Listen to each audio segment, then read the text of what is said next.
రొయ్యలు, చిక్కుడుగాయ కూర తయారు చేసుకోవడానికి స్టవ్ ఆన్ చేసి కడాయి పెట్టుకొని 3 టేబుల్ స్పూన్ల ఆయిల్ వేసి వేడెక్కనివ్వాలి. తర్వాత 3 తరిగిన ఉల్లిపాయలు, 3 పచ్చిమిరపకాయలు వేసి ట్రాన్స్పరెంట్‌గా అయ్యే వరకు కలుపుతూ మగ్గించుకున్నాక ఒక స్పూన్ అల్లం వెల్లుల్లి పేస్ట్, పావు స్పూన్ పసుపు వేసి వేయించుకోవాలి. ఆ తర్వాత 400 గ్రాముల రొయ్యలని శుభ్రంగా క్లీన్ చేసుకున్నవి ఉప్పు, పసుపు, కారం పట్టించి వేయించి నీళ్లను ఎగరపెట్టుకున్నవి తీసుకున్నాను. వీటిని ఒక 5 నిమిషాలు వేయించుకోవాలి. తర్వాత క్లీన్ చేసుకున్న 100 గ్రాముల చిక్కుడుకాయలను కూడా వేసుకుని 10 నిమిషాలు మూత పెట్టి మగ్గించుకోవాలి.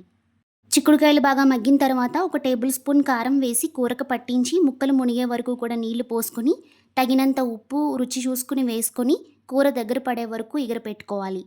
రొయ్యలని మగ్గించేటప్పుడు ఆల్రెడీ ఉప్పు వేశాను కాబట్టి ఇక్కడ తగ్గించి వేశాను. కూర దగ్గర పడుతుంది అనగా ఒక టీ స్పూన్ వేయించిన ధనియాల పొడి, పావు టీ స్పూన్ గరం మసాలా వేసి కూరని కలుపుకుని కూరలో నీరు ఎగిరిపోయి ఆయిల్ పైకి తేలే వరకు ఉడికించుకుని ఈ కన్సిస్టెన్సీ వచ్చాక స్టవ్ ఆఫ్ చేసి 10 నిమిషాల తర్వాత సర్వ్ చేసుకోండి.